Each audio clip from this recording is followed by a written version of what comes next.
নারকীয় হত্যাকাণ্ড। মা এবং তার 2 যমজ কন্যা সন্তানকে গলার নলি কেটে খুন। এ রহস্যের কিনারা করতে গিয়ে একসময় হাল ছেড়ে দেয় সিবিআই। ঠিক তার 20 বছর পর পুদুচেরি থেকে 2 প্রাক্তন সেনাকর্মী রাজেশ এবং দিবিলকে গ্রেফতার করে সিবিআই। যদিও এই রহস্যের আসল ডিটেকটিভ কৃত্রিম বুদ্ধিমত্তা এবং তথ্য প্রযুক্তি। প্রেমের সম্পর্কে জড়িয়ে পড়েন কোল্লামের বাসিন্দা রঞ্জিনী এবং দিবিল। অন্তঃসত্ত্বা হয়ে পড়েন রঞ্জিনী। বিয়ের কথা তুলতেই বেঁকে বসেন সেনাকর্মী দিবিল।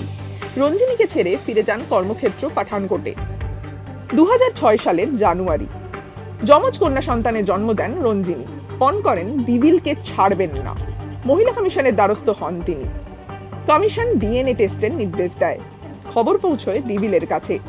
দিবিল সহকর্মী রাজেশের সঙ্গে ষড়যন্ত্র করে পথের কাঁটাকে সরানোর ব্যবস্থা করেন। দিবিলের সহকর্মী রাজেশ নাম ভারিয়ে অনিল কুমার পরিচয় নেন। তিনি রঞ্জিনীর সঙ্গে দেখা করেন। রঞ্জিনীর সঙ্গে ধীরে ধীরে তার ভালো সম্পর্ক গড়ে ওঠে। ঠিক সেই সুযোগেই ফেব্রুয়ারির এক দুপুরে 17 দিন বয়সী 2 কন্যা সন্তান সহ রঞ্জিনীকে মেরে চম্পট। অকুস্থলে পাওয়া যায় মোটর বাইক, যার রেজিস্ট্রেশন নম্বর বলে দেয় বাইকটি পাঠানকোট সেনা ক্যাম্পে নথিভুক্ত। কিন্তু পাঠানকোটে গিয়ে কেরল পুলিশ দেখে পাখি হাওয়া।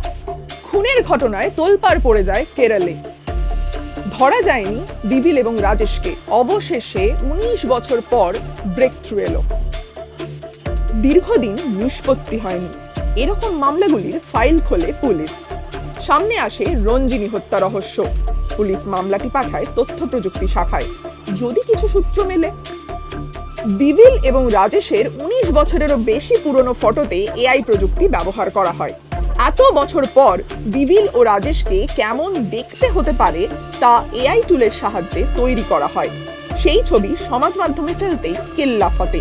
পুদুচেরিতে একটি বিয়ের ছবির সঙ্গে 90% মিল পাওয়া যায়। ছবিটি রাজেশের। রাজেশকে পাকড়াও করে দিবিলেরও সন্ধান পায় পুলিশ। পুলিশ জানতে পারে পুদুচেরিতে নাম ভারিয়ে থাকছিলেন 2 অপরাধী। বিয়ে করেন। সেই বিয়ের ছবি ধরিয়ে দিল খুনিদের। কৃত্রিম মেধার সঠিক প্রয়োগ যে ব্রহ্মাস্ত্র হয়ে উঠতে পারে, রঞ্জিনী হত্যা রহস্যের কিনারা সেই ইঙ্গিতই দিচ্ছে।